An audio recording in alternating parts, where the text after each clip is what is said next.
ਵਾਹਿਗੁਰੂ ਸਾਹਿਬ ਜੀ। ਹਮ ਇਹ ਕਾਜ ਜਗਤ ਮਹਿ ਆਏ,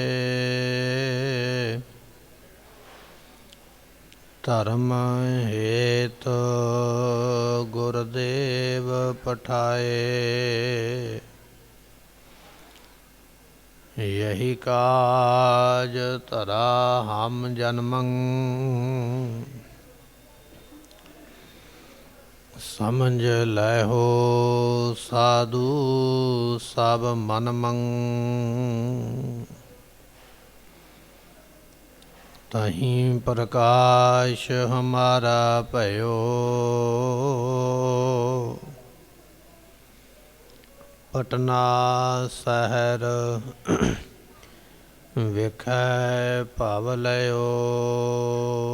ਸੋ ਕਹੋ ਹੋਟਲ ਗੁਰ ਸੇਵੀ, ਅਹਨਿ ਸਹਿਜ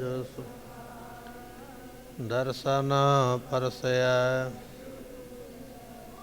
ਜਨਮ ਮਰਨ ਦੁਖ ਹੋਵੈ ਸਿਫਤ ਖਸਮਦੀ। ਨੂਰ ਅਰਸੋਂ ਕੁਰਸੋਂ ਤੁਧ ਡਿਠੇ ਸਚੇ ਪਾਤਸ਼ਾਹ। ਮਲ ਜਨਮ ਜਨਮ ਦੀ ਸਜਨ ਸਚਾ ਪਾਤਸ਼ਾਹ। ਸਿਰ ਸਾਹਾਂਦੈ ਸਾਹੋ, ਜਿਸ ਪਾਸ ਬੈਠਿਆ ਸਭਨਾ ਦਾ ਵੇਸਾ। ਜਿਸ ਪਾਸ ਬੈਠਿਆ ਸਭਨਾ ਦਾ ਵੇਸਾਹੋ। ਜੁਗੋ ਜੁਗ ਅਟਲ ਪਤਤ ਪਾਵਨ ਭਗਤ ਵਛਲ। ਕਿਰਪਾ ਨਿਧਾਨ ਗਰੀਬ ਨਵਾਜ ਸਤਿਗੁਰੂ। ਸ੍ਰੀ ਗੁਰੂ ਗ੍ਰੰਥ ਸਾਹਿਬ ਜੀਆਂ ਦੀ ਪਾਵਨ ਪਵਿੱਤਰ ਹਜ਼ੂਰੀ ਅੰਦਰ ਸੁਭਾਏਮਾਨ ਹੋ ਰਹੀ ਗੁਰੂ ਕੀ ਸੰਗਤ, ਸਤਿਗੁਰਾਂ ਦੀ ਗੁਰਬਖਸ਼ਿਸ਼ ਗੁਰ ਫਤਿਹ ਦੀ ਹਾਜ਼ਰੀ ਲਵਾਈਏ। ਮਿਲ ਕੇ ਆਖੀਏ ਵਾਹਿਗੁਰੂ ਜੀ ਕਾ ਖਾਲਸਾ, ਵਾਹਿਗੁਰੂ ਜੀ ਕੀ ਫਤਿਹ। ਵੱਡਿਆਂ ਭਾਗਾਂ ਦੇ ਨਾਲ ਸਾਹਿਬ ਗੁਰੂ ਗੋਬਿੰਦ ਸਿੰਘ ਸਾਹਿਬ ਮਹਾਰਾਜ ਸਾਹਿਬ ਜੀਆਂ ਦੇ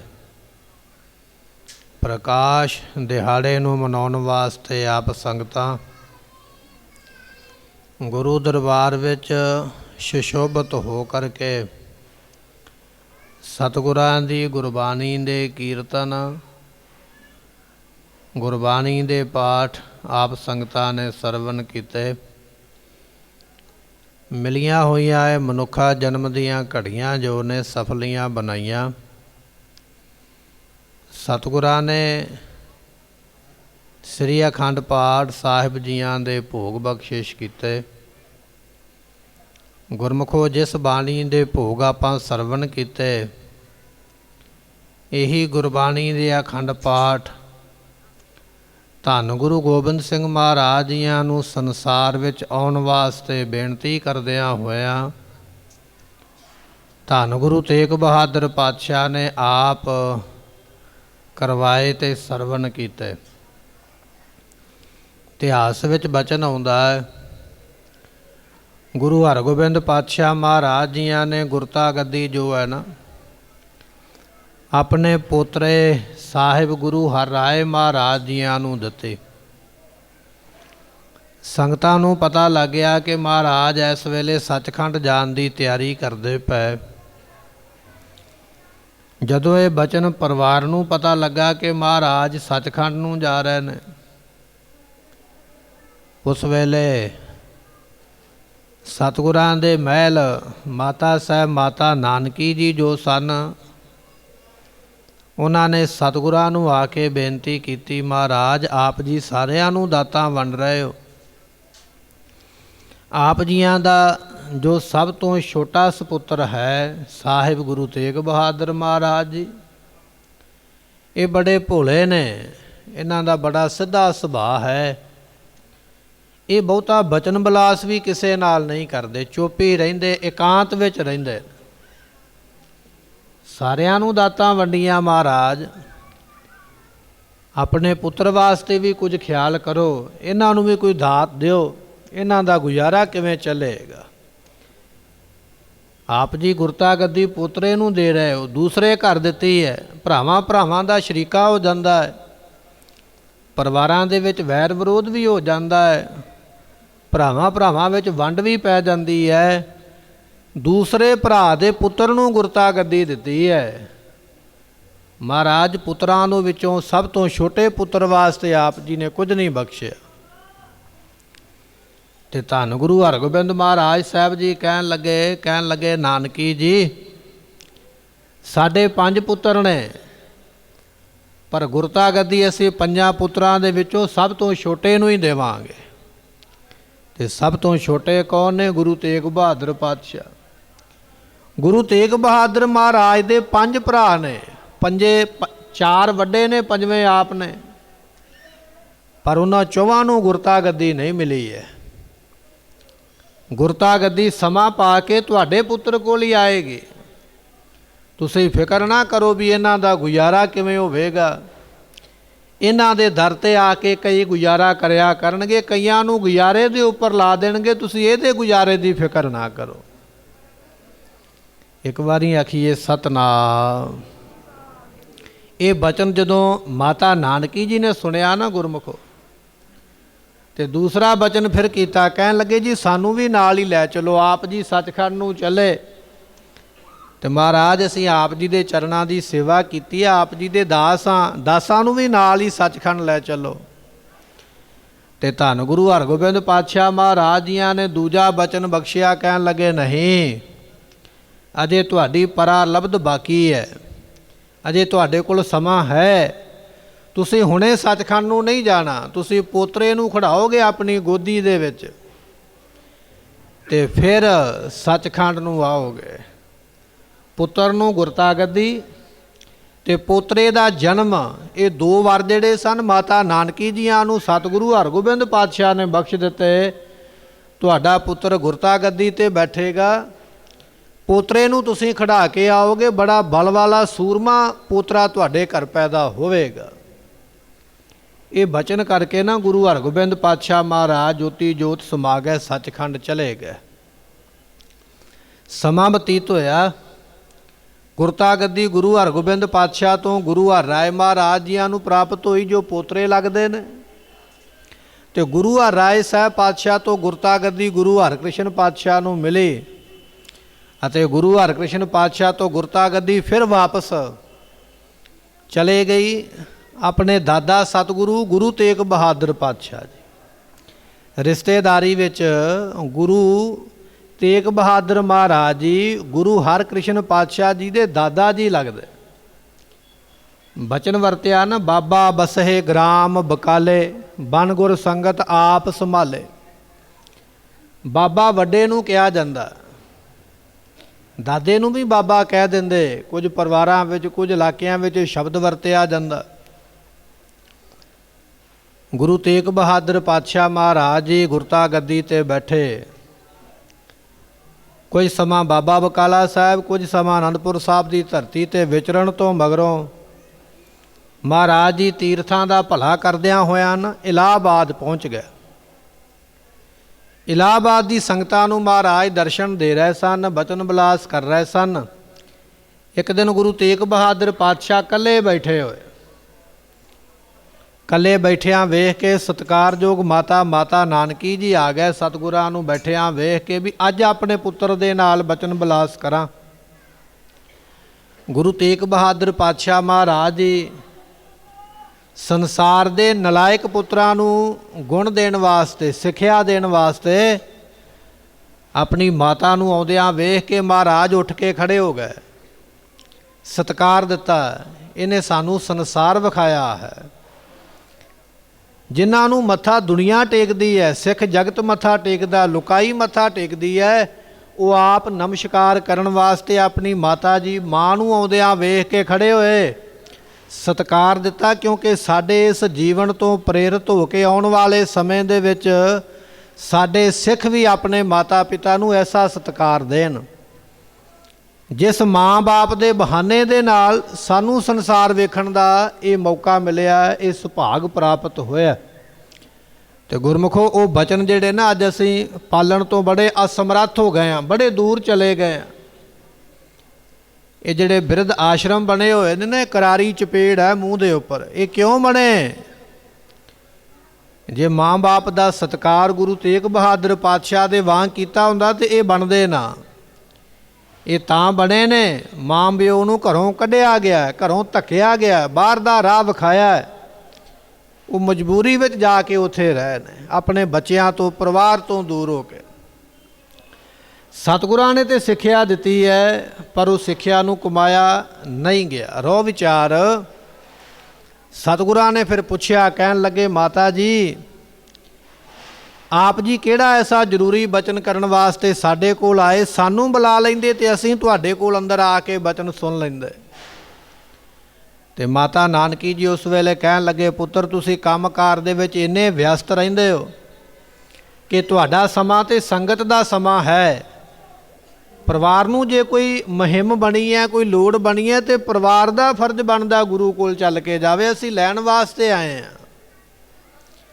ਗੁਰੂ ਤੇਗ ਬਹਾਦਰ ਪਾਤਸ਼ਾਹ ਨੇ ਸੁਨੇ ਬਚਨ, ਕਹਿਣ ਲੱਗੇ ਵੀ ਕੀ ਆਪ ਜੀ ਬਚਨ ਕਰਨ ਆਏ ਹੋ, ਕੀ ਲੈਣਾ ਚਾਹੁੰਦੇ ਹੋ? ਤੇ ਫਿਰ ਮਾਤਾ ਸਾਹਿਬ ਮਾਤਾ ਨਾਨਕੀ ਨੇ ਬਚਨ ਕੀਤੇ, ਕਹਿਣ ਲੱਗੇ ਆਪ ਜੀ 26 ਸਾਲ ਤੇ ਕੁਝ ਮਹੀਨੇ ਤੇ ਕੁਝ ਦਿਨ ਆਪ ਜੀ ਬਾਬਾ ਬਕਾਲਾ ਸਾਹਿਬ ਭੂਰੇ ਵਿੱਚ ਬੈਠੇ ਰਹੇ। ਅਸੀਂ ਇੰਤਜ਼ਾਰ ਕੀਤਾ, ਉਦੋਂ ਕੋਈ ਬਚਨ ਬਲਾਸ ਨਹੀਂ ਕੀਤਾ। ਬਾਅਦ ਵਿੱਚ ਬਾਬੇ ਬਕਾਲੇ ਵਿੱਚ ਈਰਖਾ ਪੈ ਗਈ, ਪਰਿਵਾਰਾਂ ਵਿੱਚ ਲੜਾਈ ਝਗੜਾ ਹੋ ਗਿਆ, ਤਾਂ ਵੀ ਇਹ ਸਮਾਂ ਲੜਾਈ ਦਾ ਜਾਣ ਕੇ ਅਸੀਂ ਬਚਨ ਨਹੀਂ ਕੀਤਾ। ਫਿਰ ਤੁਸੀਂ ਆਨੰਦਪੁਰ ਸਾਹਿਬ ਵਸਾਉਣ ਵਾਸਤੇ ਉਧਰ ਰੁੱਝ ਗਏ ਤੇ ਫਿਰ ਅਸੀਂ ਬਚਨ ਨਹੀਂ ਕੀਤਾ। ਅੱਜ ਅਸੀਂ ਵਿਹਲਾ ਮੌਕਾ ਸਮਾਂ ਜਾਣ ਕੇ ਬੇਨਤੀ ਕਰਨ ਆਏ ਕਿ ਪੁੱਤਰ ਜੀ ਘਰ ਦੇ ਵਿੱਚ ਵੀ ਪੁੱਤਰ ਦੀ ਦਾਤ ਬਖਸ਼ਿਸ਼ ਕਰੋ। ਤੁਹਾਡੇ ਪਿਤਾ ਗੁਰੂ ਹਰਗੋਬਿੰਦ ਪਾਤਸ਼ਾਹ ਦੇ ਬਚਨ ਸਨ ਕਿ ਜਿਸ ਵੇਲੇ ਅਸੀਂ ਸੱਚਖੰਡ ਨੂੰ ਜਾਣ ਦੀ ਬੇਨਤੀ ਕੀਤੀ, ਇਹ ਮਾਤਾ ਨਾਨਕੀ ਜੀ ਕਹਿ ਰਹੇ, ਸਾਖੀ ਹੁਣੇ ਆਪਾਂ ਸਰਵਣ ਕਰ ਲਈ ਹੈ। ਮਾਤਾ ਨਾਨਕੀ ਜੀ ਕਹਿ ਰਹੇ, ਜਦੋਂ ਅਸੀਂ ਸੱਚਖੰਡ ਸਾਹਿਬ ਜਾਣ ਦੀ ਬੇਨਤੀ ਕੀਤੀ ਤੇ ਗੁਰੂ ਹਰਗੋਬਿੰਦ ਪਾਤਸ਼ਾਹ ਨੇ ਆਖਿਆ ਸੀ ਨਹੀਂ, ਤੁਸੀਂ ਪੋਤਰੇ ਦਾ ਮੂੰਹ ਵੇਖਣਾ, ਪੋਤਰੇ ਨੂੰ ਖਿਡਾਉਣਾ ਹੈ ਤੇ ਫਿਰ ਤੁਸੀਂ ਸੱਚਖੰਡ ਨੂੰ ਆਉਣਾ ਹੈ। ਪੁੱਤਰ ਅੱਜ ਅਸੀਂ ਬਜ਼ੁਰਗ ਹੋ ਗਏ ਹਾਂ, ਇਹ ਤੇ ਨਦੀ ਕਿਨਾਰੇ ਰੁਖੜੇ ਵਾਲੀ ਗੱਲ ਹੈ। ਕੀ ਪਤਾ ਕਿੰਨਾ ਕੁ ਸਮਾਂ ਹੋਰ ਜ਼ਿੰਦਗੀ ਹੈ, ਕਿੰਨਾ ਕੁ ਸਮਾਂ ਜੀਵਨ ਮਿਲਣਾ ਹੈ।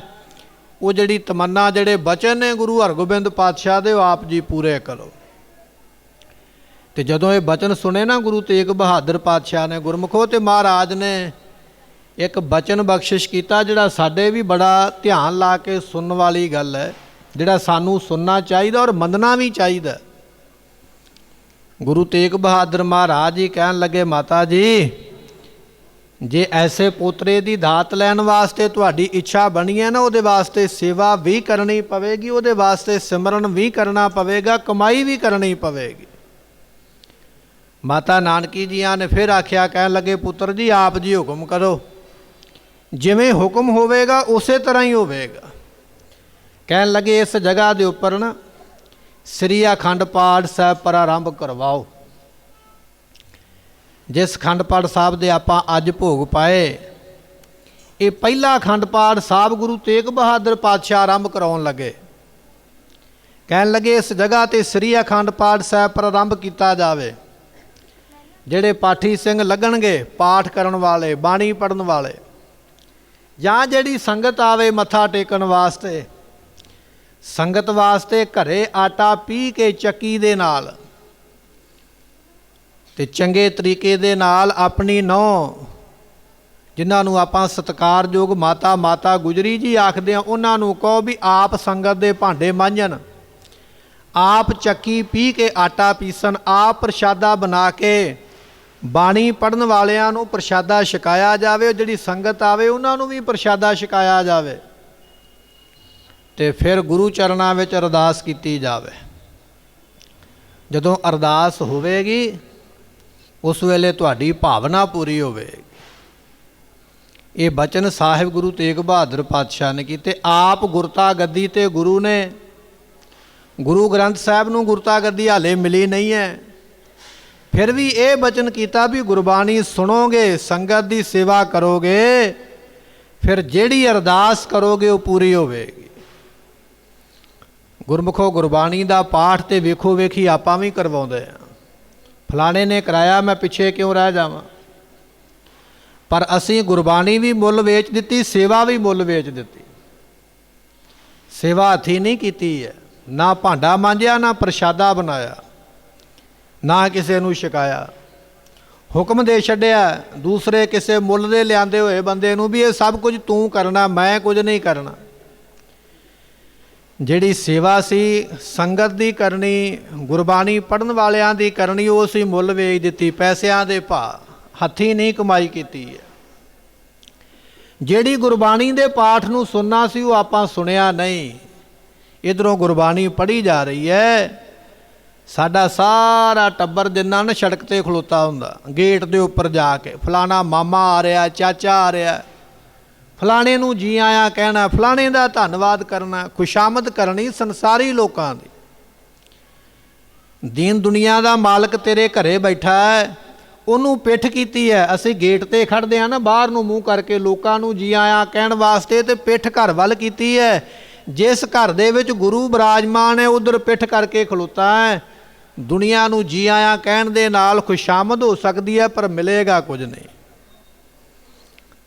ਇਸੇ ਤਰ੍ਹਾਂ ਹੀ ਹੁੰਦਾ ਹੈ, ਬਚਨ ਬਿਲਕੁਲ ਸੱਚਾ ਹੈ, ਭਾਵੇਂ ਕੌੜਾ ਲੱਗ ਜਾਵੇ, ਪਰ ਹੈ ਸੱਚਾ। ਬਿਲਕੁਲ ਇਸੇ ਤਰ੍ਹਾਂ ਕਰਦੇ ਹਾਂ। ਗੁਰਬਾਣੀ ਦਾ ਇੱਕ ਅੱਖਰ ਕੋਈ ਸੁਣਨ ਵਾਸਤੇ ਤਿਆਰ ਨਹੀਂ, ਸਮਾਂ ਹੀ ਨਹੀਂ ਹੈ।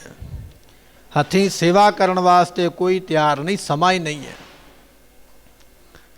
ਇੱਕ ਮਹਾਤਮਾ ਗਏ ਨਾ ਕਿਸੇ ਦੇ ਘਰੇ, ਕਿਸੇ ਸ਼ਾਹੂਕਾਰ ਨੇ ਆਖਿਆ ਜੀ ਮੇਰੇ ਘਰੇ ਆ ਕੇ ਭੋਜਨ ਛਕੋ, ਤੇ ਮਹਾਤਮਾ ਚਲੇ ਗਏ। ਸ਼ਾਹੂਕਾਰ ਨੇ ਨੌਕਰਾਂ ਚਾਕਰਾਂ ਨੂੰ ਹੁਕਮ ਲਾਇਆ, ਕਹਿਣ ਲੱਗਾ ਬਣਾਓ ਪ੍ਰਸ਼ਾਦਾ ਮੇਰੇ ਘਰੇ, ਕੋਈ ਮਹਾਤਮਾ ਕੋਈ ਸੰਤ ਆ ਗਿਆ, ਕੋਈ ਸਾਧੂ ਆ ਗਿਆ, ਇਹਨਾਂ ਨੂੰ ਪ੍ਰਸ਼ਾਦਾ ਛਕਾਈਏ। ਨੌਕਰ ਚਾਕਰ ਉਸੇ ਵੇਲੇ ਸ਼ਾਹੂਕਾਰ ਦਾ ਹੁਕਮ ਮੰਨ ਕੇ ਉਹਨਾਂ ਨੇ ਰੋਟੀ ਪ੍ਰਸ਼ਾਦਾ ਤਿਆਰ ਕਰ ਲਿਆ। ਮਹਾਤਮਾ ਸੰਤ ਸਾਧੂ ਜਿਹੜੇ ਸਨ ਬੈਠ ਗਿਆ ਪੰਗਤ ਵਿੱਚ, ਗੁਰਮੁਖੋ ਪ੍ਰਸ਼ਾਦਾ ਛਕ ਲਿਆ ਗਿਆ।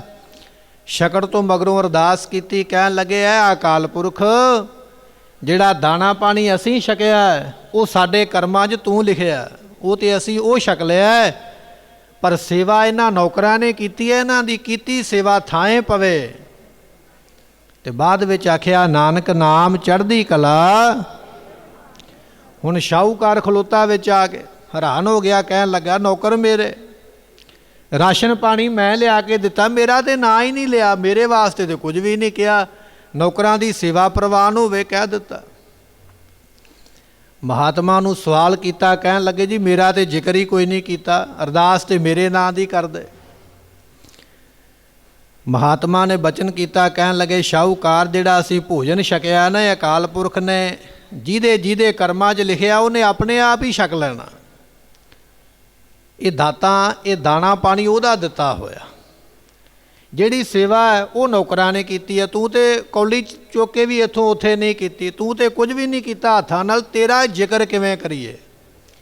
ਜੇ ਤੂੰ ਕੁਝ ਵਿੱਚ ਕੀਤਾ ਤੇ ਤਾਂ ਦੱਸ। ਕਹਿਣ ਲੱਗਾ ਬਚਨ ਤੇ ਸੱਚਾ। ਮੈਂ ਹੁਣ ਦੁਬਾਰਾ ਪ੍ਰਸ਼ਾਦਾ ਬਣਾਉਂਦਾ, ਅਗਲੇ ਦਿਨ ਦਾ ਫਿਰ ਸਮਾਂ ਲਿਆ, ਆਪ ਪ੍ਰਸ਼ਾਦਾ ਆਪਣੀ ਘਰਵਾਲੀ ਪਰਿਵਾਰ ਨੂੰ ਲਾ ਕੇ ਦੁਬਾਰਾ ਤਿਆਰ ਕਰਕੇ ਫਿਰ ਕਹਿਣ ਲੱਗੇ ਹੁਣ ਤੇਰੇ ਨਾਂ ਦੀ ਕਰਾਂਗੇ ਅਰਦਾਸ, ਤੂੰ ਸੇਵਾ ਕੀਤੀ ਹੈ। ਤੇ ਮਾਤਾ ਸਾਹਿਬ, ਮਾਤਾ ਗੰਗਾ ਜੀਆਂ ਦਾ ਵੀ ਆਪਾਂ ਇਤਿਹਾਸ ਪੜ੍ਹਦੇ ਨਾ, ਜਦੋਂ ਬਾਬਾ ਬੁੱਢਾ ਸਾਹਿਬ ਦਾ ਪ੍ਰਸ਼ਾਦਾ ਲੈ ਕੇ ਗਏ, ਬੜੇ ਪਕਵਾਨ ਕਹਿ ਕੇ ਤਿਆਰ ਕਰਵਾ ਲਏ, ਆਹ ਕਰ ਦਿਓ ਆਹ ਕਰ ਦਿਓ, ਬਣ ਗਏ। ਬਾਬਾ ਬੁੱਢਾ ਸਾਹਿਬ ਜੀਆਂ ਨੇ ਪ੍ਰਵਾਨ ਨਹੀਂ ਕੀਤੇ। ਫਿਰ ਗੁਰੂ ਅਰਜਨ ਸਾਹਿਬ ਪਾਤਸ਼ਾਹ ਨੂੰ ਬੇਨਤੀ ਕੀਤੀ, ਮਹਾਰਾਜ ਪ੍ਰਵਾਨ ਨਹੀਂ ਹੋਇਆ ਭੋਜਨ, ਤੇ ਵਰ ਨਹੀਂ ਮਿਲਿਆ। ਗੁਰੂ ਅਰਜਨ ਦੇ ਪਾਤਸ਼ਾਹ ਕਹਿਣ ਲੱਗੇ ਭੋਜਨ ਤਾਂ ਪ੍ਰਵਾਨ ਹੁੰਦਾ ਜੇ ਤੁਸੀਂ ਹੱਥਾਂ ਨਾਲ ਆਪ ਤਿਆਰ ਕਰਦੇ। ਤੇ ਮਾਤਾ ਗੰਗਾ ਜੀਆਂ ਨੂੰ ਫਿਰ ਅਗਲੀ ਵਾਰੀ ਤਿਆਰ ਕਰਨਾ ਪਿਆ ਆਪ ਪ੍ਰਸ਼ਾਦਾ ਭੋਜਨ, ਤੇ ਆਪ ਨੰਗੇ ਪੈਰੀ ਫਿਰ ਚੱਲ ਕੇ ਲੈ ਕੇ ਗਏ ਛਕਾਉਣ ਵਾਸਤੇ। ਤੇ ਫਿਰ ਜਾਂਦਿਆਂ ਹੀ ਵਰ ਪ੍ਰਾਪਤ ਹੋਇਆ, ਕਹਿਣ ਲੱਗੇ ਬੜਾ ਬਲ ਵਾਲਾ ਪੁੱਤਰ ਮਾਤਾ ਜੀ ਘਰ ਵਿੱਚ ਪ੍ਰਾਪਤ ਹੋਵੇਗਾ। ਇਹ ਗੁਰੂ ਅਰਜਨ ਸਾਹਿਬ ਪਾਤਸ਼ਾਹ ਦੇ ਜੀਵਨ ਦੀ ਸਾਖੀ ਹੈ। ਔਰ ਗੁਰੂ ਤੇਗ ਬਹਾਦਰ ਪਾਤਸ਼ਾਹ ਨੇ ਵੀ ਇਹ ਬਚਨ ਕੀਤੇ, ਕਹਿਣ ਲੱਗੇ ਪ੍ਰਸ਼ਾਦਾ ਆਪ ਬਣਾਓ, ਤਿਆਰ ਕਰੋ, ਸੰਗਤ ਨੂੰ ਛਕਾਓ, ਅਰਦਾਸ ਕਰਾਓ, ਜ਼ਰੂਰ ਪ੍ਰਵਾਨ ਹੋਵੇਗੀ। ਗੁਰਮੁਖੋ ਅਸੀਂ ਕੇਵਲ ਕਥਾ ਸੁਣਨ ਵਾਸਤੇ ਨਹੀਂ ਆਏ ਵੀ 4 ਅੱਖਰ ਕੰਨਾਂ 'ਚ ਪੈ ਗਏ ਬਸ ਇਹਨਾਂ ਨੂੰ ਜੀਵਨ ਵਿੱਚ ਲੈ ਕੇ ਵੀ ਆਉਣਾ। ਵੀ ਮੇਰੇ ਘਰੇ ਇੱਦਾਂ ਹੁੰਦਾ, ਜਦੋਂ ਮੈਂ ਘਰੇ ਅਖੰਡ ਪਾਠ ਕਰਾਉਂਦਾ, ਸੁਖਮਨੀ ਸਾਹਿਬ ਦਾ ਪਾਠ ਕਰਾਉਂਦਾ, ਕੋਈ ਭੋਗ ਪਾਉਂਦਾ, ਕਿ ਮੇਰੇ ਘਰੇ ਇੱਦਾਂ ਹੁੰਦਾ ਵੀ ਮੈਂ ਹੱਥੀਂ ਸੇਵਾ ਕਰਦਾ, ਪ੍ਰਸ਼ਾਦਾ ਭੋਜਨ ਬਣਾਉਂਦਾ। ਬਹੁਤੇ ਜਗਤ ਨੂੰ ਇਕੱਠਾ ਕਰਨ ਦੀ ਲੋੜ ਨਹੀਂ ਵੀ ਮੁਲਕ ਬਹੁਤਾ ਆ ਜਾਵੇ, ਬਹੁਤਿਆਂ ਦੇ ਨਾਲ ਕੁਝ ਨਹੀਂ, ਉਹਨਾਂ ਬੁਲਾ ਲਾ ਜਿੰਨੀ ਸੇਵਾ ਕਰ ਸਕਦਾ। ਰੋ ਵਿਚਾਰ ਸਤਿਗੁਰੂ ਪਾਤਸ਼ਾਹ ਮਹਾਰਾਜ ਸਾਹਿਬ ਜੀਆਂ ਦਾ ਇਹ ਬਚਨ ਕਹਿਣ ਲੱਗੇ, ਹੱਥੀਂ ਸੇਵਾ ਕਰੋਗੇ ਤਾਂ ਭਲਾ ਹੋਣਾ। ਇਹ ਬਚਨ ਕਹਿ ਕੇ ਅਖੰਡ ਪਾਠ ਸਾਹਿਬ ਪਰ ਆਰੰਭ ਕਰਵਾਇਆ। ਭਾਈ ਮਤੀ ਦਾਸ ਜੀ ਜਿਨ੍ਹਾਂ ਨੂੰ ਆਰੇ ਨਾਲ ਚੀਰਿਆ ਗਿਆ ਨਾ, ਤੁਸੀਂ ਬਚਨ ਪੜ੍ਹਦੇ ਜੇ, ਭਾਈ ਮਤੀ ਦਾਸ ਨੂੰ ਆਰੇ ਨਾਲ ਚੀਰਿਆ ਗਿਆ ਦਿੱਲੀ। ਭਾਈ ਮਤੀ ਦਾਸ ਜੀ ਅਖੰਡ ਪਾਠੀ ਲੱਗੇ। ਧੰਨ ਗੁਰੂ ਗੋਬਿੰਦ ਸਿੰਘ ਪਾਤਸ਼ਾਹ ਦਾ ਅਵਤਾਰ ਹੋਵੇ, ਉਸ ਅਖੰਡ ਪਾਠ ਨੂੰ ਕਰਨ ਵਾਸਤੇ ਭਾਈ ਮਤੀ ਦਾਸ ਜੀਆਂ ਨੂੰ ਅਖੰਡ ਪਾਠੀ ਲਾਇਆ ਗਿਆ ਵੀ ਤੁਸੀਂ ਬਾਣੀ ਪੜ੍ਹੋਗੇ। ਜਿਨ੍ਹਾਂ ਨੂੰ ਜਪਜੀ ਸਾਹਿਬ ਦਾ ਪਾਠ ਕਦੇ ਵਿਸਰਦਾ ਨਹੀਂ ਹੈ, ਕਦੇ ਭੁੱਲਦਾ ਨਹੀਂ ਹੈ। ਉਹਨਾਂ ਦੇ ਸਰੀਰ ਦੇ 2 ਟੋਟੇ ਕੀਤੇ ਜਾ ਰਹੇ, ਜਪਜੀ ਸਾਹਿਬ ਦਾ ਪਾਠ ਚੱਲਦਾ ਪਿਆ, ਸਰੀਰ ਦੋਵਾਂ ਹਿੱਸਿਆਂ ਵਿੱਚ ਵੰਡਿਆ ਗਿਆ, ਪਾਠ ਨਹੀਂ ਮੁੱਕਿਆ ਜਿੰਨਾ ਚਿਰ ਸੰਪੂਰਨ ਨਹੀਂ ਹੋਇਆ। ਐਸੇ ਗੁਰਸਿੱਖ ਦੇ ਜੀਵਨ ਨੂੰ ਯਾਦ ਕਰਕੇ ਇੱਕ ਵਾਰੀ ਆਖੀਏ ਸਤਨਾਮ। ਇਹ ਜੀਵਨ ਦੂਜਾ ਪਾਠੀ ਮਹਾਰਾਜ ਜੀਆਂ ਨੇ ਭਾਈ ਦਿਆਲਾ ਜੀ ਨੂੰ ਲਾਇਆ। ਇਤਿਹਾਸ ਵਿੱਚ ਬਚਨ ਪੜ੍ਹਦੇ ਹੋ ਨਾ ਵੀ ਉਹਨਾਂ ਨੂੰ ਪਾਣੀ ਦੇ ਦੇਗਚੇ ਵਿੱਚ ਉਬਾਲਿਆ ਗਿਆ, ਜਿਵੇਂ ਆਪਾਂ ਆਲੂ ਉਬਾਲਦੇ ਹਾਂ ਨਾ, ਪਾਣੀ ਪਤੀਲੇ ਵਿੱਚ ਪਾ ਕੇ ਤੇ ਆਲੂ ਵਿੱਚ ਉਬਲਦੇ ਰਹਿੰਦੇ। ਭਾਈ ਦਿਆਲਾ ਜੀ ਨੂੰ ਬਿਲਕੁਲ ਇਸੇ ਤਰ੍ਹਾਂ ਹੀ ਪਾਣੀ ਵਿੱਚ ਉਬਾਲਿਆ ਗਿਆ। ਦੂਜੇ ਅਖੰਡ ਪਾਠੀ ਉਹ ਲੱਗੇ ਨੇ। ਤੀਜੇ ਲੱਗੇ ਨੇ ਭਾਈ ਗੁਰਬਖਸ਼ ਸਿੰਘ ਜੀ, ਮਸੰਦ ਉਹਨਾਂ ਨੂੰ ਆਖਿਆ ਜਾਂਦਾ ਸੀ। ਅੱਜ ਤੁਸੀਂ ਪੰਜੋਖਰਾ ਸਾਹਿਬ ਜਾਂਦੇ ਹੋ ਨਾ ਮੱਥਾ ਟੇਕਣ ਵਾਸਤੇ, ਪੰਜੋਖਰਾ ਸਾਹਿਬ ਦੇ ਵਿੱਚ ਅੱਜ ਵੀ ਇੱਕ ਮਸੰਦਾਂ ਦੀ ਪੱਤੀ ਵੱਜਦੀ ਹੈ, ਤੁਸੀਂ ਪਤਾ ਕਰ ਸਕਦੇ ਜਾ ਕੇ। ਇਹ ਮਸੰਦਾਂ ਦੀ ਪੱਤੀ ਤਾਂ ਵੱਜਦੀ ਹੈ, ਉਸੇ ਭਾਈ ਗੁਰਬਖਸ਼ ਸਿੰਘ ਦਾ ਪਰਿਵਾਰ, ਔਲਾਦ, ਉਹਨਾਂ ਦੀ ਪੀੜ੍ਹੀ ਸੰਤਾਨ ਉੱਥੇ ਰਹਿਣ ਕਰਕੇ ਉਹ ਮਹੱਲਾ ਹੀ ਮਸੰਦਾਂ ਦੀ ਪੱਤੀ ਵੱਜਣ ਲੱਗ ਪਿਆ। ਚੌਥੇ ਲੱਗੇ ਨੇ ਭਾਈ ਸਤੀ ਰਾਮ ਜੀ, ਤੇ ਪੰਜਵੇਂ ਲੱਗੇ ਨੇ ਭਾਈ ਗੁਰਦਿੱਤਾ ਜੀ। ਸਾਨੂੰ ਬਹੁਤਾ ਪਤਾ ਨਹੀਂ ਹੋਵੇਗਾ, ਭਾਈ ਗੁਰਦਿੱਤਾ ਜੀ ਬਾਬਾ ਬੁੱਢਾ ਸਾਹਿਬ ਦੀ ਕੁੱਲ ਵਿੱਚੋਂ। ਤੇ ਜਿਸ ਵੇਲੇ ਗੁਰੂ ਤੇਗ ਬਹਾਦਰ ਪਾਤਸ਼ਾਹ ਦਿੱਲੀ ਵਿਖੇ ਸ਼ਲੋਕ ਉਚਾਰਦੇ ਪਏ ਨਾ, ਗੁਣ ਗੋਬਿੰਦ ਗਾਇਓ ਨਹੀਂ ਜਨਮਿਆ ਕਾਰਥ ਕੀਨ, ਭਾਈ ਗੁਰਦਿੱਤਾ ਜੀ ਉਸ ਵੇਲੇ ਕੋਲ ਖਲੋਤੇ ਹੋਏ। ਮਹਾਰਾਜ ਮੈਂ ਵੀ ਨਾਲ ਹੀ ਆਪ ਜੀਆਂ ਦੇ ਜਾਣਾ ਚਾਹੁੰਦਾ, ਬੇਨਤੀ ਕੀਤੀ ਇਹਨੇ। ਸਤਿਗੁਰੂ ਕਹਿਣ ਲੱਗੇ ਭਾਈ ਗੁਰਦਿੱਤਾ ਜੀ, ਜੇ ਤੂੰ ਆਪਣੇ ਪਰਿਵਾਰ ਕੋਲ ਜਾਣਾ ਚਾਹੁੰਦਾ ਤੇ ਜਾ ਸਕਦਾ, ਤੈਨੂੰ ਕੋਈ ਸਰਕਾਰ, ਕੋਈ ਸਿਪਾਹੀ, ਕੋਈ ਕਾਨੂੰਨ ਰੋਕ ਨਹੀਂ ਸਕੇਗਾ, ਤੇਰਾ ਕੋਈ ਵਾਲ ਨਹੀਂ ਵਿੰਗਾ ਕਰ ਸਕੇਗਾ। ਜੇ ਤੂੰ ਜਾਣਾ ਚਾਹੁੰਦਾ ਤੇ ਸਾਨੂੰ ਛੱਡ ਕੇ ਚਲੇ ਜਾ। ਤੇ ਭਾਈ ਗੁਰਦਿੱਤਾ ਜੀ ਕਹਿਣ ਲੱਗੇ ਮਹਾਰਾਜ, ਤੁਧ ਨੂੰ ਛੋੜ ਪ੍ਰਭ ਜਾਈਐ ਕੈ ਧਰ, ਆਨ ਨਾ ਬੀਆ ਤੇਰੀ ਸਮ ਸਰ। ਤੇਰੇ ਵਰਗਾ ਕੋਈ ਦੂਜਾ ਹੋਵੇ ਤੇ ਜਾਈਏ, ਦੂਜਾ ਹੈ ਹੀ ਨਹੀਂ ਤੇ ਜਾਈਏ ਕਿੱਥੇ, ਅਸੀਂ ਨਹੀਂ ਜਾਵਾਂਗੇ। ਅਸੀਂ ਤੇ ਤੁਹਾਡੇ ਨਾਲ ਹੀ ਸੱਚਖੰਡ ਜਾਣਾ, ਤੁਸੀਂ ਚੱਲੇ ਉਹਦੇ ਨਾਲ ਹੀ ਲੈ ਕੇ ਚੱਲੋ। ਤੇ ਸਤਿਗੁਰੂ ਪਾਤਸ਼ਾਹ ਕਹਿਣ ਲੱਗੇ ਫਿਰ ਇੱਦਾਂ ਕਰ, ਇੱਥੇ ਨੇੜੇ ਹੀ ਉਹ ਜਗ੍ਹਾ ਹੈ ਜਿੱਥੇ ਬਾਬਾ ਬੁੱਢਾ ਸਾਹਿਬ ਜੀ ਰਹਿੰਦੇ ਸਨ ਜਦੋਂ ਗੁਰੂ ਹਰਗੋਬਿੰਦ ਪਾਤਸ਼ਾਹ ਗਵਾਲੀਅਰ ਗਏ ਸਨ। ਉਸ ਜਗ੍ਹਾ 'ਤੇ ਚਲੇ ਜਾ, ਉਹ ਤੇਰੇ ਵੱਡਿਆਂ ਦੀ ਜਗ੍ਹਾ ਹੈ। ਜਦੋਂ ਇੱਧਰੋਂ ਅਸੀਂ ਸੱਚਖੰਡ ਨੂੰ ਜਾਵਾਂਗੇ ਸਰੀਰ ਛੱਡ ਕੇ, ਖਬਰ ਤੈਨੂੰ ਆਪਣੇ ਆਪ ਮਿਲ ਜਾਵੇਗੀ, ਤੂੰ ਵੀ ਉੱਥੋਂ ਸਰੀਰ ਛੱਡ ਕੇ ਸਾਡੇ ਨਾਲ ਹੀ ਆ ਜਾਵੀਂ। ਕਹਿਣ ਲੱਗੇ ਮਹਾਰਾਜ ਸਤ ਬਚਨ। ਇਹ ਉਹ ਨੇ ਭਾਈ ਗੁਰਦਿੱਤਾ ਜੀ ਜਿਹੜੇ ਗੁਰੂ ਤੇਗ ਬਹਾਦਰ ਪਾਤਸ਼ਾਹ ਦੇ ਨਾਲ ਹੀ ਸੱਚਖੰਡ ਨੂੰ ਗਏ। ਇਹ ਪੰਜਵੇਂ ਪਾਠੀ ਲਾਏ ਗੁਰੂ ਤੇਗ ਬਹਾਦਰ ਪਾਤਸ਼ਾਹ ਨੇ। ਇਹ 5 ਅਖੰਡ ਪਾਠੀ ਲਾ ਕੇ ਫਿਰ ਅਖੰਡ ਪਾਠ ਸਾਹਿਬ ਕਰਵਾਇਆ। ਇਤਿਹਾਸ ਦੇ ਵਿੱਚ ਬਚਨ ਆਉਂਦਾ, ਗੁਰੂ ਤੇਗ ਬਹਾਦਰ ਪਾਤਸ਼ਾਹ ਗੁਰੂ ਗ੍ਰੰਥ ਸਾਹਿਬ ਪਾਤਸ਼ਾਹ ਦੇ ਕੋਲ ਬੈਠ ਕੇ 48 ਘੰਟੇ ਲਗਾਤਾਰ ਚੌਂਕੜਾ ਮਾਰ ਕੇ ਬੈਠੇ ਰਹੇ, ਉੱਠੇ ਨਹੀਂ, ਪਾਣੀ ਦਾ ਗਲਾਸ ਤੱਕ ਪੀਣ ਵਾਸਤੇ ਆਪਣਾ ਗੋਡਾ ਤੱਕ ਨਹੀਂ ਹਿਲਾਇਆ। 48 ਘੰਟੇ ਮਹਾਰਾਜ ਦੇ ਕੋਲ ਬੈਠ ਕੇ ਕੱਲਾ ਕੱਲਾ ਅੱਖਰ ਗੁਰਬਾਣੀ ਦਾ ਸਰਵਣ ਕੀਤਾ। ਇਹ ਹੈ ਸਾਡੇ ਗੁਰੂ ਦੀ ਪਰੰਪਰਾ, ਇਹ ਹੈ ਸਾਡੇ ਗੁਰੂ ਦੀ ਮਰਿਆਦਾ। ਗੁਰਮੁਖੋ ਸਾਡੇ ਘਰੇ ਪਾਠ ਹੋਵੇ ਤੇ ਅਰਦਾਸ ਵਿੱਚ ਪਰਿਵਾਰ ਨੂੰ ਆਵਾਜ਼ ਮਾਰਨੀ ਪੈਂਦੀ ਹੈ ਵੀ ਆ ਜਾਓ, ਅਰਦਾਸ ਹੋਣ ਲੱਗੀ, ਹੁਣ ਤੇ ਆ ਜਾਓ। ਪਾਠ ਤੇ ਤੁਸੀਂ ਨਹੀਂ ਸੁਣਿਆ, ਕੇਵਲ ਅਰਦਾਸ ਤੇ ਸੁਣ ਲਵੋ ਨਾ, ਆ ਕੇ ਇਹਦੇ ਵਿੱਚ ਹੀ ਹਾਜ਼ਰੀ ਭਰ ਲਵੋ। ਤੇ ਫਿਰ ਉਹਦੇ ਵਿੱਚ ਵੀ ਵੇਖਿਆ ਜਾਂਦਾ ਹੈ ਕਿ ਪਰਿਵਾਰ ਦਾ ਇੱਕ ਮੈਂਬਰ ਹਾਜ਼ਰੀ ਭਰ ਲਵੇ, ਬਾਕੀ ਬਾਹਰ ਜੀ ਆਇਆਂ ਕਹਿਣ ਵਾਸਤੇ ਖਲੋਤੇ ਰਹਿਣ। ਤੇ ਉਹ ਜਿਹਨੂੰ ਆਖਿਆ ਜਾਂਦਾ ਨਾ ਵੀ ਤੂੰ ਆ ਜਾ, ਉਹ ਵੀ ਪੈਰਾਂ ਵੱਲੇ ਵੇਖਦਾ ਵੀ ਜੇ ਅੰਦਰ ਵੜਨਾ ਪਿਆ ਤੇ ਜਰਾਬਾਂ ਉਤਾਰਨੀਆਂ ਪੈਣੀਆਂ, ਕਿਤੇ ਠੰਡ ਨਾ ਲੱਗ ਜਾਵੇ। ਸਾਡੀ ਕੁਝ ਐਸੀ ਹਾਲਤ ਹੈ ਗੁਰਬਾਣੀ ਨੂੰ ਸੁਣਨ ਵਾਸਤੇ। ਅਸੀਂ ਦੁਖੀ ਕਿਉਂ ਆ? ਇਹਨਾਂ ਕੰਮਾਂ ਕਰਕੇ। ਜਿੰਨੇ ਮਰਜ਼ੀ ਸਿਆਣਿਆਂ ਕੋਲ ਚਲੇ ਜਾ, ਧਾਗਿਆਂ ਕੋਲ ਚਲੇ ਜਾ, ਤਵੀਤਾਂ ਕੋਲ ਚਲੇ ਜਾ, ਟੂਣਾ ਟਾਮਣ ਜੋ ਹੁੰਦਾ ਕਰ ਲਾ। ਸਤਿਗੁਰੂ ਪਾਤਸ਼ਾਹ ਮਹਾਰਾਜ ਜੀਆਂ ਦੇ ਬਚਨ, ਜਬ ਇਹ ਗਹਿ ਵਿਪਰਨ ਕੀ ਰੀਤ, ਮੈਂ ਨਾ ਕਰੂੰ ਇਨ ਕੀ ਪ੍ਰਤੀਤ। ਰੋ ਵਿਚਾਰ ਗੁਰਮੁਖੋ, ਇਹ ਸਾਡੀਆਂ ਕਮਜ਼ੋਰੀਆਂ। ਗੁਰੂ ਪਾਤਸ਼ਾਹ ਨੇ ਪਾਠ ਸੁਣਿਆ, ਅਖੰਡ ਪਾਠ ਸਾਹਿਬ ਦਾ ਭੋਗ ਪਾਇਆ, ਅਰਦਾਸ ਬੇਨਤੀ ਹੋਈ, ਧੰਨ ਗੁਰੂ ਹਰਗੋਬਿੰਦ ਪਾਤਸ਼ਾਹ ਮਹਾਰਾਜ ਜੀ, ਆਪ ਜੀਆਂ ਦੇ ਜਿਹੜੇ ਬਚਨ ਸਨ ਉਹ ਕਿਰਪਾ ਕਰੋ, ਇਸ ਘਰ ਦੇ ਵਿੱਚ ਪੁੱਤਰ ਦੀ ਦਾਤ ਬਖਸ਼ਿਸ਼ ਕਰੋ। ਮਾਤਾ ਸਾਹਿਬ ਮਾਤਾ ਨਾਨਕੀ ਨੂੰ ਪੋਤਰੇ ਦੀ ਦਾਤ ਬਖਸ਼ੋ। ਤਾਤ ਮਾਤ ਮੁਰ ਅਲਖ ਅਰਾਧਾ, ਬਹੁ ਬਿਦ ਜੋਗ ਸਾਧਨਾ ਸਾਧਾ।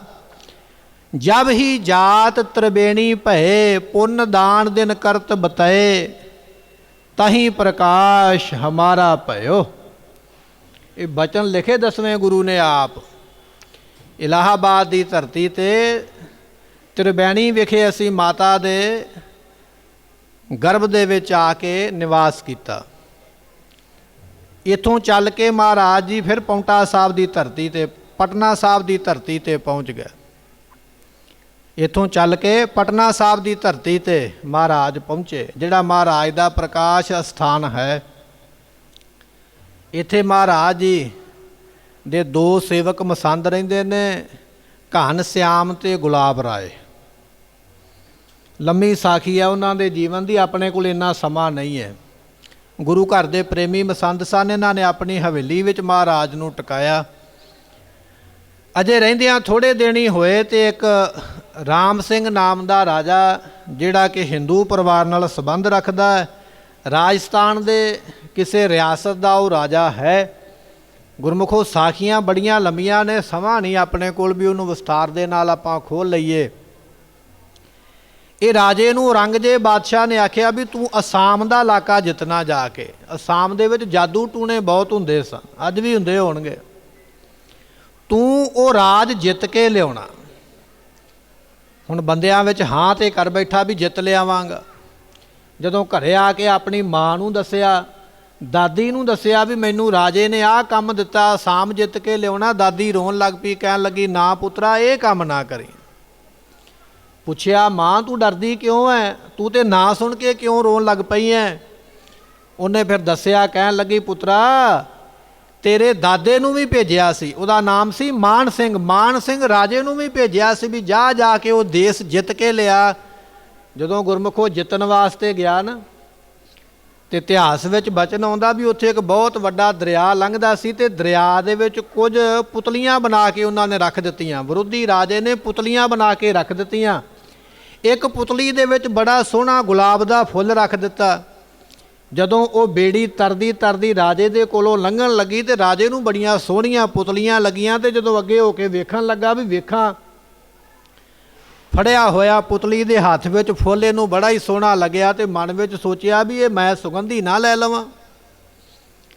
ਜਦੋਂ ਉਸ ਫੁੱਲ ਨੂੰ ਨੇੜੇ ਕਰਕੇ ਸੁੰਘਿਆ, ਕਹਿਣ ਲੱਗੇ ਐਸੇ ਉਹਨਾਂ ਨੇ ਮੰਤਰ ਪੜ੍ਹੇ ਸਨ, ਐਸੀਆਂ ਉਹਦੇ ਉੱਪਰ ਧਾਤੂਆਂ ਦੇ ਛਿੜਕਾ ਕੀਤੇ ਸਨ। ਰਾਜਾ ਸੁੰਘਦਿਆਂ ਸਾਰ ਹੀ ਬੇਹੋਸ਼ ਹੋ ਕੇ ਡਿੱਗ ਪਿਆ, ਪਾਗਲ ਹੋ ਗਿਆ, ਕੱਪੜੇ ਪਾੜ ਲਏ, ਉੱਥੇ ਹੀ ਮਰ ਖਪ ਗਿਆ, ਉੱਥੇ ਹੀ ਖਤਮ ਹੋ ਗਿਆ। ਦਾਦੀ ਨੇ ਦੱਸਿਆ ਵੀ ਤੇਰੇ ਦਾਦੇ ਨਾਲ ਇਹ ਕੁਝ ਹੋਇਆ, ਹੁਣ ਤੂੰ ਵੀ ਉਧਰ ਨੂੰ ਮੂੰਹ ਕਰ ਲਿਆ। ਪਰ ਹੁਣ ਕੀਤਾ ਕੀ ਜਾਵੇ, ਰਾਜੇ ਨੂੰ ਹਾਂ ਕੀਤੀ ਹੈ। ਫਿਰ ਗੁਰੂ ਤੇਗ ਬਹਾਦਰ ਪਾਤਸ਼ਾਹ ਦੀ ਸ਼ਰਨ ਵਿੱਚ ਆਏ, ਮਹਾਰਾਜ ਤੁਸੀਂ ਨਾਲ ਚੱਲੋ ਇਹਨਾਂ ਦੇ। ਗੁਰੂ ਤੇਗ ਬਹਾਦਰ ਪਾਤਸ਼ਾਹ ਚੱਲ ਪਏ। ਉੱਥੇ ਦੋਨਾਂ ਰਾਜਿਆਂ ਦੀ ਮਹਾਰਾਜ ਨੇ ਆਪਸ ਵਿੱਚ ਸੁਲਾਹ ਕਰਵਾ ਦਿੱਤੀ, ਲੜਾਈ ਹੋਣ ਹੀ ਨਹੀਂ ਦਿੱਤੀ। ਇੱਥੇ ਵੀ ਸਾਖੀਆਂ ਕਈ ਆਉਂਦੀਆਂ ਵੀ ਬੜੇ ਜਾਦੂ ਟੂਣੇ ਕਰਨ ਵਾਲੀਆਂ ਉਹ ਜਾਦੂਗਰਨੀਆਂ ਆਈਆਂ, ਪਰ ਗੁਰੂ ਤੇਗ ਬਹਾਦਰ ਪਾਤਸ਼ਾਹ ਜਿੱਥੇ ਚਰਨ ਪਾ ਦੇਣ ਉਹਨਾਂ ਦੇ ਜਾਦੂ ਸਾਰੇ ਉੱਥੇ ਫੇਲ ਹੋ ਗਏ। ਸਤਿਗੁਰਾਂ ਦੀ ਸ਼ਰਨ ਪੈਣਾ ਪਿਆ, ਸੁਲ੍ਹਾ ਸਫਾਈ ਹੋਈ ਹੈ। ਗੁਰਮੁਖੋ ਇੱਧਰੋਂ ਪਟਨਾ ਸਾਹਿਬ ਦੀ ਧਰਤੀ 'ਤੇ ਜਿਹੜਾ ਸਾਨੂੰ ਅੱਜ ਦਾ ਦਿਨ ਪ੍ਰਾਪਤ ਹੋ ਰਿਹਾ ਨਾ, ਪੋਹ ਸੁਦੀ 7ਵੀਂ ਵਾਲੇ ਦਿਨ ਅੰਮ੍ਰਿਤ ਵੇਲੇ ਵਿਦਵਾਨਾਂ ਨੇ ਇੱਕ ਪਹਿਰ ਰਾਤ ਰਹਿੰਦਿਆਂ ਅੰਮ੍ਰਿਤ ਵੇਲੇ ਦਾ ਸਮਾਂ ਲਿਖਿਆ ਵੀ ਅੰਮ੍ਰਿਤ ਵੇਲੇ ਧੰਨ ਗੁਰੂ ਗੋਬਿੰਦ ਸਿੰਘ ਮਹਾਰਾਜ ਜੀਆਂ ਨੇ ਜਗਤ ਜਲੰਦੇ ਨੂੰ ਤਾਰਦਿਆਂ ਹੋਇਆਂ, ਸੰਸਾਰ ਦਾ ਭਲਾ ਕਰਦਿਆਂ ਹੋਇਆਂ, ਮਾਤਾ ਸਾਹਿਬ ਮਾਤਾ ਗੁਜਰੀ ਦੀ ਕੁੱਖ ਨੂੰ ਭਾਗ ਲਾਉਂਦਿਆਂ ਹੋਇਆਂ ਗੁਰੂ ਤੇਗ ਬਹਾਦਰ ਪਾਤਸ਼ਾਹ ਮਹਾਰਾਜ ਜੀਆਂ ਦੇ ਗ੍ਰਹਿ ਵਿਖੇ ਅੱਜ ਦੇ ਦਿਨ ਸਾਹਿਬ ਗੁਰੂ ਗੋਬਿੰਦ ਸਿੰਘ ਪਾਤਸ਼ਾਹ ਦਾ ਅਵਤਾਰ ਹੋਇਆ। ਇਹ ਅੱਜ ਦਾ ਉਹ ਮੁਬਾਰਕ ਦਿਨ ਹੈ ਜਦੋਂ ਮਹਾਰਾਜ ਜੀ ਇਸ ਸੰਸਾਰ ਵਿੱਚ ਆਏ ਪਟਨਾ ਸਾਹਿਬ ਦੀ ਧਰਤੀ 'ਤੇ।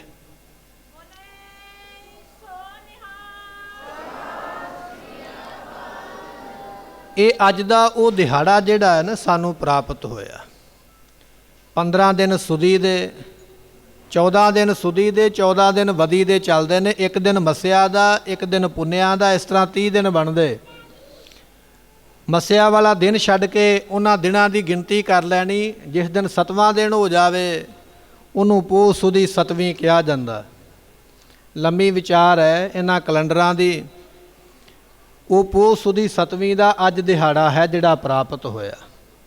ਅੰਮ੍ਰਿਤ ਵੇਲੇ ਪ੍ਰਕਾਸ਼ ਹੋਇਆ, ਧੰਨ ਗੁਰੂ ਗੋਬਿੰਦ ਸਿੰਘ ਮਹਾਰਾਜ ਜੀ ਇਸ ਸੰਸਾਰ ਵਿੱਚ ਆਏ।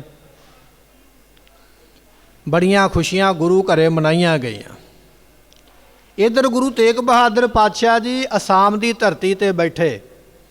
ਜਿਹੜੀ ਰਾਤ ਨੂੰ ਗੁਰੂ ਗੋਬਿੰਦ ਸਿੰਘ ਮਹਾਰਾਜ ਦਾ ਜਨਮ ਹੋਇਆ ਹੈ, ਉਸ ਰਾਤ ਗੁਰੂ ਤੇਗ ਬਹਾਦਰ ਪਾਤਸ਼ਾਹ ਸੁੱਤੇ ਨਹੀਂ, ਸਾਰੀ ਰਾਤ ਜਾਗਦੇ ਰਹੇ, ਚੌਂਕੜਾ ਲਾ ਕੇ ਬੈਠੇ ਰਹੇ, ਮੂਲ ਮੰਤਰ ਦਾ ਜਾਪ ਕਰਦੇ ਰਹੇ। ਅੰਮ੍ਰਿਤ ਵੇਲੇ ਆਸਾ ਦੀ ਵਾਰ ਦਾ ਭੋਗ ਪੈ ਗਿਆ। ਅਰਦਾਸ ਤੋਂ ਮਗਰੋਂ ਮਹਾਰਾਜ ਬੈਠੇ ਬੈਠੇ ਮੁਸਕਰਾ ਪਏ। ਜਿਵੇਂ ਆਪ ਸਾਰੀਆਂ ਸੰਗਤਾਂ ਬੈਠੇ ਹੋ, ਇਸੇ ਤਰ੍ਹਾਂ ਗੁਰੂ ਦਾ ਦਰਬਾਰ ਭਰਿਆ ਹੋਇਆ। ਸੰਗਤ ਨੇ ਪੁੱਛਿਆ, ਮਹਾਰਾਜ ਜੀ ਆਪ ਜੀ ਮੁਸਕਰਾਏ ਕਿਉਂ, ਕਾਰਨ ਕੀ ਹੈ? ਕੋਈ ਵੱਡਾ ਹੀ ਕਾਰਨ ਹੋ ਸਕਦਾ ਹੈ ਜੋ ਆਪ ਜੀ ਦੇ ਚਿਹਰੇ ਦੇ ਉੱਪਰ ਐਸਾ ਇਹ ਜਿਹੜਾ ਹੈ ਜਲਾਲ ਵੇਖਣ ਨੂੰ ਮਿਲਿਆ, ਖੁਸ਼ੀ ਵੇਖਣ ਨੂੰ ਮਿਲੀ ਹੈ। ਗੁਰੂ ਤੇਗ ਬਹਾਦਰ ਪਾਤਸ਼ਾਹ ਕਹਿਣ ਲੱਗੇ, ਗੁਰੂ ਕੀ ਸੰਗਤ, ਅੱਜ ਸਾਹਿਬ ਗੁਰੂ ਨਾਨਕ ਦੇਵ ਪਾਤਸ਼ਾਹ ਦੀ ਗੁਰਤਾ ਗੱਦੀ ਦੇ 10ਵੇਂ ਮਾਲਕ ਅੱਜ ਦੁਨੀਆ 'ਤੇ ਆਏ ਨੇ। ਇੱਕ ਵਾਰੀ ਆਖੀਏ ਸਤਨਾਮ। ਆਈ 10ਵਾਂ ਮਾਲਕ ਦੁਨੀਆ 'ਤੇ ਆਇਆ, ਉਹਨਾਂ ਦੇ ਆਉਣ ਦਾ ਸਾਨੂੰ ਅਨੁਭਵ ਹੋਇਆ ਹੈ ਤਾਂ ਅਸੀਂ ਖੁਸ਼ ਹੋਏ ਹਾਂ। ਫਿਰ ਪੁੱਛਿਆ, ਮਹਾਰਾਜ ਇਹ 10ਵਾਂ ਅਵਤਾਰ ਕਿੱਥੇ ਆ ਗਿਆ? ਤੇ ਸਤਿਗੁਰਾਂ ਨੇ ਅਗਲਾ ਬਚਨ ਕੀਤਾ, ਇਹ ਪਟਨਾ ਸਾਹਿਬ ਦੀ ਧਰਤੀ ਨੂੰ ਉਹਨਾਂ ਨੇ ਭਾਗ ਲਾਏ ਨੇ। ਇੱਕ ਸਿੱਖ ਨੇ ਅੱਗੇ ਹੋ ਕੇ ਬੇਨਤੀ ਕੀਤੀ, ਮਹਾਰਾਜ 9ਵੇਂ ਰੂਪ ਵਿੱਚ ਆ ਬੈਠੇ ਹੋ, 10ਵੇਂ ਰੂਪ ਦੇ ਵਿੱਚ 10ਵਾਂ ਗੁਰੂ ਆ ਗਿਆ। ਪਹਿਲੇ ਗੁਰੂ ਦੇ ਹੁੰਦਿਆਂ ਦੂਜਾ ਗੁਰੂ ਪ੍ਰਗਟ ਹੋ ਜਾਵੇ, ਇਹ ਪਹਿਲਾਂ ਤੇ ਨਹੀਂ ਕਦੇ ਹੋਇਆ। ਸਤਿਗੁਰੂ ਪਾਤਸ਼ਾਹ ਕਹਿਣ ਲੱਗੇ, ਗੁਰੂ ਕਿਉਂ ਸਿੱਖੋ, ਜਿੰਨਾ ਚਿਰ 9ਵਾਂ ਸਰੀਰ ਇਸ ਦੁਨੀਆ 'ਤੇ ਰਹੇਗਾ 10ਵੇਂ ਜਾਮੇ ਨੂੰ ਛੁਪਾ ਕੇ ਰੱਖਣਗੇ। ਜਦੋਂ 9ਵਾਂ ਸਰੀਰ ਸਮਾਪਤ ਹੋਵੇਗਾ 10ਵੇਂ ਰੂਪ ਵਿੱਚ, ਉਦੋਂ ਉਹ ਪ੍ਰਗਟ ਹੋਣਗੇ। ਸੰਗਤਾਂ ਨੂੰ ਪਤਾ ਲੱਗਿਆ ਪਟਨਾ ਸਾਹਿਬ ਦੀ ਧਰਤੀ 'ਤੇ ਫਿਰ ਇਹਨਾਂ ਦੇ ਘਰ ਵਿੱਚ ਸਾਹਿਬਜ਼ਾਦੇ ਦਾ ਜਨਮ ਹੋਇਆ। ਸੰਗਤਾਂ ਨੇ ਵਧਾਈਆਂ ਦਿੱਤੀਆਂ, ਖੁਸ਼ੀਆਂ ਮਨਾਈਆਂ ਗਈਆਂ, ਬੇਅੰਤ ਸੰਗਤਾਂ ਨੂੰ ਧਨ ਵੰਡਿਆ ਗਿਆ। ਇੱਧਰ ਮਾਤਾ ਸਾਹਿਬ ਮਾਤਾ ਨਾਨਕੀ ਜੀਆਂ ਨੇ ਵੀ ਬੇਅੰਤ ਸੰਗਤਾਂ ਨੂੰ ਮਾਇਆ ਦਾਨ ਕਰਕੇ ਆਪਣੇ ਪੁੱਤਰ ਦੀ ਚੜ੍ਹਦੀ ਕਲਾ ਦੀ ਸੰਗਤਾਂ ਕੋਲੋਂ ਦੁਆਵਾਂ ਲਈਆਂ। ਇੱਕ ਸਿੱਖ ਦੇ ਰਾਹੀਂ ਚਿੱਠੀ ਲਿਖ ਕੇ ਮਾਤਾ ਨਾਨਕੀ ਜੀਆਂ ਨੇ ਆਪਣੇ ਪੁੱਤਰ ਗੁਰੂ ਤੇਗ ਬਹਾਦਰ ਪਾਤਸ਼ਾਹ ਨੂੰ ਭੇਜੀ, ਪੁੱਤਰ ਜੀ ਤੁਹਾਡੇ ਘਰ ਵਿੱਚ ਪੁੱਤਰ ਪੈਦਾ ਹੋ ਗਿਆ ਹੈ, ਆਪਣੇ ਪੁੱਤਰ ਦਾ ਨਾਮਕਰਨ ਕਰੋ। ਇਹ ਚਿੱਠੀ ਲੈ ਕੇ ਸਿੱਖ ਅਸਾਮ ਦੀ ਧਰਤੀ 'ਤੇ ਜਿੱਥੇ ਮਹਾਰਾਜ ਬਰਾਜੇ ਸਨ ਉੱਥੇ ਪਹੁੰਚਿਆ। ਸਤਿਗੁਰਾਂ ਨੇ ਚਿੱਠੀ ਪੜ੍ਹੀ ਹੈ। ਚਿੱਠੀ ਪੜ੍ਹਨ ਤੋਂ ਮਗਰੋਂ ਸੰਗਤ ਵਿੱਚ ਮਹਾਰਾਜ ਨੇ ਬਚਨ ਕੀਤੇ, ਕਹਿਣ ਲੱਗੇ ਸਾਡੇ ਸਾਹਿਬਜ਼ਾਦੇ ਦਾ ਨਾਮ ਗੋਬਿੰਦ ਰਾਏ ਹੋਏਗਾ। ਇੱਕ ਵਾਰੀ ਆਖੀਏ ਸਤਨਾਮ। ਇਹ ਨਾਮਕਰਨ ਜਿਹੜਾ ਨਾ ਪਿਤਾ ਨੇ ਕੀਤਾ। ਗੁਰਮੁਖੋ ਨਾਮਕਰਨ ਤੋਂ ਇੱਕ ਬਚਨ ਚੇਤੇ ਆ ਗਿਆ, ਨਾਮਕਰਨ ਕਿਵੇਂ ਕਰਨਾ ਚਾਹੀਦਾ। ਅਸੀਂ ਕੀ ਕਰਦੇ ਹਾਂ, ਨਾਮ ਰੱਖਣ ਵਾਸਤੇ ਬਹੁਤੇ ਪਰਿਵਾਰ ਜਿਹੜੇ ਆਖਦੇ ਵੀ ਗੁਰੂ ਗ੍ਰੰਥ ਸਾਹਿਬ ਤੋਂ ਰੱਖਣਾ। ਗੁਰੂ ਗ੍ਰੰਥ ਸਾਹਿਬ ਤੋਂ ਮੁਖਵਾਕ ਲਿਆ ਜਾਂਦਾ, ਮੁਖਵਾਕ ਦਾ ਪਹਿਲਾ ਅੱਖਰ ਲੈ ਕੇ WhatsApp ਗਰੁੱਪ ਦੇ ਵਿੱਚ, ਫੇਸਬੁੱਕ ਦੇ ਉੱਪਰ ਪਾਇਆ ਜਾਂਦਾ। ਸੱਸਾ ਅੱਖਰ ਆ ਗਿਆ, ਹਾਹਾ ਅੱਖਰ ਆ ਗਿਆ, ਨਾਮ ਦੱਸੋ। ਪਰ ਬੜੇ ਅੱਗੋਂ ਨਾਂ ਲਿਖ ਲਿਖ ਕੇ ਆਉਣਗੇ ਸਾਰਿਆਂ ਤਰ੍ਹਾਂ ਦੇ। ਜਾਂ ਪਰਿਵਾਰ ਦੇ ਵਿੱਚ ਹੁੰਦਾ ਇਹ ਨਾਂ ਭੂਆ ਨੂੰ ਪੁੱਛਿਆ ਜਾਂਦਾ, ਮਾਸੀ ਨੂੰ ਪੁੱਛਿਆ ਜਾਂਦਾ, ਨਾਨਕਿਆਂ ਨੂੰ, ਦਾਦਕਿਆਂ ਨੂੰ, ਇਹਨੂੰ ਉਹਨੂੰ ਸਾਰਿਆਂ ਨੂੰ ਪੁੱਛਿਆ ਜਾਂਦਾ। ਲੜਾਈਆਂ ਝਗੜੇ ਵੀ ਹੁੰਦੇ, ਰੋਸਾ ਵੀ ਹੋ ਜਾਂਦਾ ਵੀ ਮੇਰਾ ਨਾਂ ਰੱਖਿਆ ਕਿਉਂ ਨਹੀਂ ਰੱਖਿਆ ਗਿਆ। ਇਹ ਨਾਂ ਰੱਖਣ ਦੀ ਮਰਿਆਦਾ ਨਹੀਂ ਹੈ, ਇਹ ਤਾਂ ਸਾਡੀ ਮਰਜ਼ੀ ਹੋ ਗਈ। ਨਾਂ ਰੱਖਣ ਦੀ ਮਰਿਆਦਾ ਇਹ ਹੈ, ਜਦੋਂ ਅਰਦਾਸ ਕੀਤੀ ਹੈ, ਮੁਖਵਾਕ ਲਿਆ ਗਿਆ, ਜਿਹੜਾ ਪਹਿਲਾ ਅੱਖਰ ਆਇਆ, ਪਹਿਲੇ ਅੱਖਰ ਦੇ ਜਿਹੜਾ ਪਹਿਲਾ ਨਾਂ ਮੂੰਹੋਂ ਨਿਕਲ ਗਿਆ, ਕੋਈ ਵੀ ਨਾਂ ਨਿਕਲ ਜਾਵੇ ਪਹਿਲੇ ਅੱਖਰ ਤੋਂ, ਉਹ ਕੋਈ ਵੀ ਰਿਸ਼ਤੇਦਾਰ ਹੋਵੇ, ਮਾਂ ਹੋਵੇ, ਬਾਪ ਹੋਵੇ, ਭੈਣ ਭਰਾ, ਮਾਸੀਆਂ ਭੂਆ, ਜਿਹੜਾ ਮਰਜ਼ੀ ਹੋਵੇ, ਜਿਹੜਾ ਪਹਿਲਾ ਨਾਂ ਮੂੰਹੋਂ ਨਿਕਲਿਆ ਉਹ ਨਾਂ ਰੱਖਣ ਦੀ ਵਿਧੀ ਹੈ। ਇਹ ਨਹੀਂ ਵੀ ਉਹਨੂੰ ਫੇਸਬੁੱਕ 'ਤੇ ਪਾ ਦਿਓ, WhatsApp 'ਤੇ ਪਾ ਦਿਓ ਵੀ ਦੱਸੋ ਭਾਈ ਨਾਂ ਕੀ ਰੱਖੀਏ। ਪੁੱਤਰ ਤੇਰੇ ਘਰੇ ਜੰਮਿਆ, ਨਾਂ ਤੂੰ ਲੋਕਾਂ ਤੋਂ ਰਖਾਉਂਦਾ ਫਿਰਦਾ। ਆਪਣੇ ਬੱਚੇ ਦਾ ਨਾਮ ਤੇ ਆਪ ਰੱਖ, ਜਿਹਨੂੰ ਪੜ੍ਹਾਉਣਾ ਲਿਖਾਉਣਾ ਗਾਂ ਕਿਸੇ ਮੁਕਾਮ 'ਤੇ ਲੈ ਕੇ ਜਾਣਾ, ਤੂੰ ਨਾਮ ਵੀ ਨਹੀਂ ਰੱਖ ਸਕਦਾ ਉਹਦਾ, ਦੂਜਿਆਂ ਨੂੰ ਪੁੱਛਦਾ ਪਿਆ ਵੀ ਨਾਂ ਕੀ ਰੱਖੀਏ। ਇਹ ਪਰੰਪਰਾ ਗਲਤ ਹੈ। ਨਾਮ ਰੱਖਣਾ ਗੁਰੂ ਗ੍ਰੰਥ ਸਾਹਿਬ ਦੀ ਬਾਣੀ ਤੋਂ, ਤੇ ਫਿਰ ਜਿਹੜਾ ਸ਼ਬਦ ਆ ਗਿਆ ਉਹ ਸ਼ਬਦ ਤੋਂ ਜਿਹੜਾ ਪਹਿਲਾ ਨਾਮ ਮੁਖ ਚੋਂ ਨਿਕਲ ਗਿਆ ਉਹ ਨਾਮ ਹੋਇਆ ਕਰਦਾ। ਨਾਮ ਰੱਖਣਾ ਇੰਨਾ ਸੌਖਾ ਨਹੀਂ ਹੈ। ਨਾਮ ਰੱਖ ਕੇ ਸਾਰੀ ਉਮਰ ਉਹਦਾ ਨਾਂ ਲੈ ਕੇ ਕਦੇ ਕੋਈ ਉਹਨੂੰ ਫਿੱਟੇ ਮੂੰਹ, ਫਿੱਟੇ ਲਾਹਣਤ, ਕਿਸੇ ਤਰ੍ਹਾਂ ਦਾ ਕੋਈ ਮਾੜਾ ਸ਼ਬਦ ਨਹੀਂ ਕਹਿਣਾ ਸਾਰੀ ਉਮਰ ਵਾਸਤੇ। ਇਹ ਨਹੀਂ ਵੀ ਨਾਂ ਰੱਖਿਆ ਗੁਰੂ ਗ੍ਰੰਥ ਸਾਹਿਬ ਦੇ ਮੁਖਵਾਕ ਤੋਂ ਤੇ ਸਾਰੀ ਉਮਰ ਨਾਂ ਲੈ ਲੈ ਕੇ ਗਾਲਾਂ ਹੀ ਦਿੰਦੇ ਰਹੋ। ਇਹ ਨਹੀਂ ਹੈ ਪਰੰਪਰਾ। ਗੁਰੂ ਪਾਤਸ਼ਾਹ ਦੀ ਬਾਣੀ ਤੋਂ ਨਾਮ ਆਇਆ, ਮਾੜਾ ਬੋਲੇਗਾ ਪਾਪ ਦਾ ਭਾਗੀ ਬਣੇਗਾ। ਜੇ ਨਾਮ ਰੱਖਿਆ ਤਾਂ ਫਿਰ ਉਹੋ ਜਿਹਾ ਜੀਵਨ ਵੀ ਬਣਾ, ਉਹੋ ਜਿਹਾ ਬੋਲ ਚਾਲ ਵੀ ਬਣਾ, ਉਹੋ ਜਿਹਾ ਆਪਣੇ ਆਪ ਨੂੰ ਬਣਾ, ਤਾਂ ਤੇਰਾ ਨਾਂ ਰੱਖਿਆ ਸਫਲਾ। ਜੇ ਨਾਮ ਲੈ ਕੇ ਗਾਲਾਂ ਹੀ ਦੇਈ ਜਾਣੀਆਂ ਹਰ ਵੇਲੇ ਬੱਚੇ ਨੂੰ, ਜਾਂ ਨਾਂ ਰੱਖਣਾ ਇਸ ਤਰ੍ਹਾਂ ਦੀ, ਉਹ ਨਾਮ ਰੱਖਿਆ ਕੋਈ ਨਾਮ ਰੱਖਿਆ ਨਹੀਂ ਹੈ।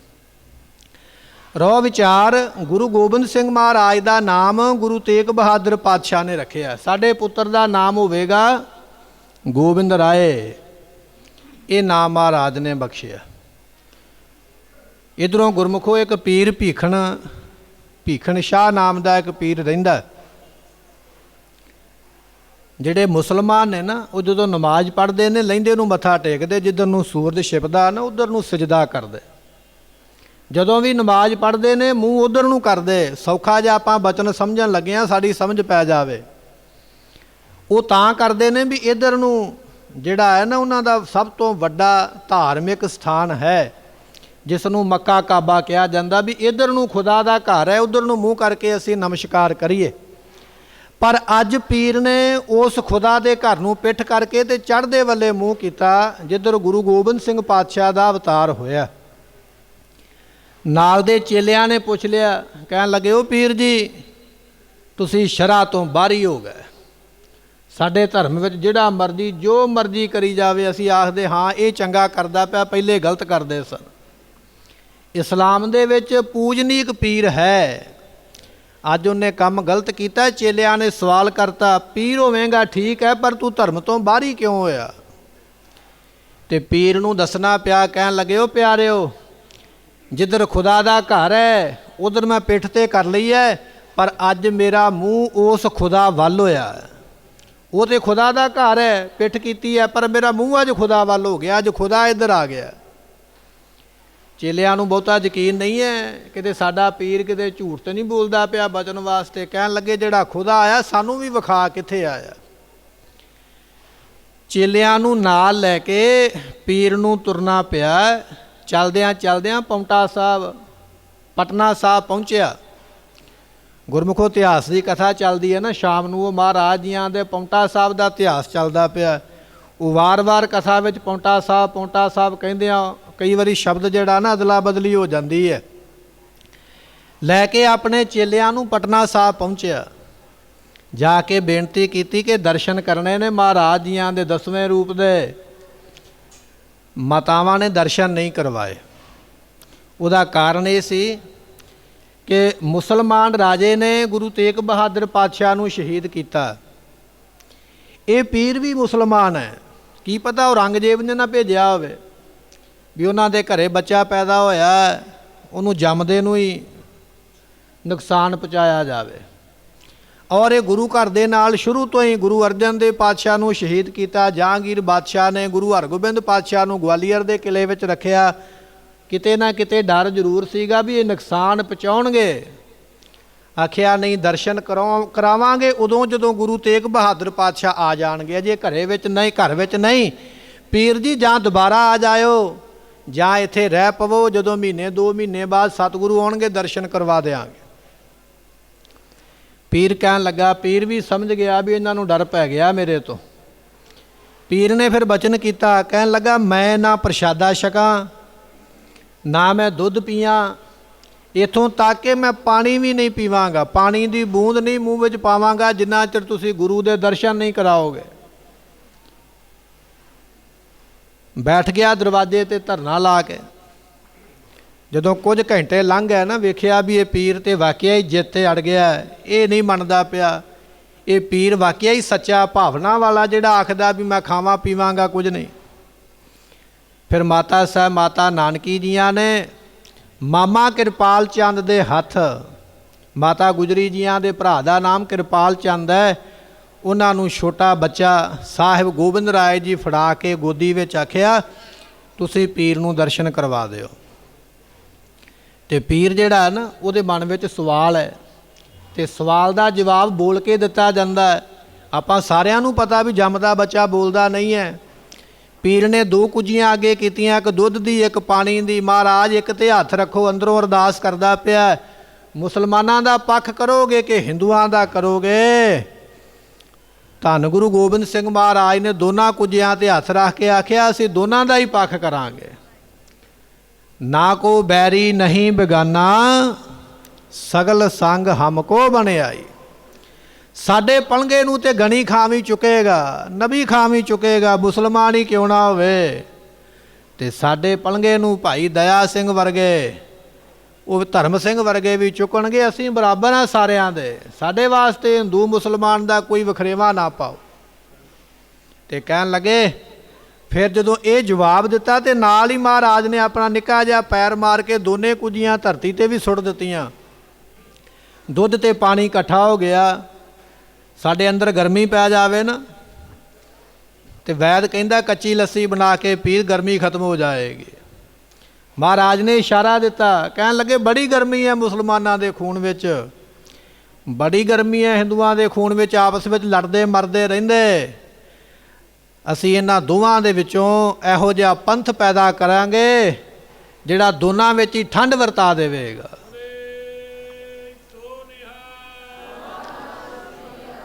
जिहड़ा दोनां विच ठंड वरताएगा वो खालसा पैदा करांगे। गुरमुखो जकारे छड्डिया करो खुल दिली दे नाल।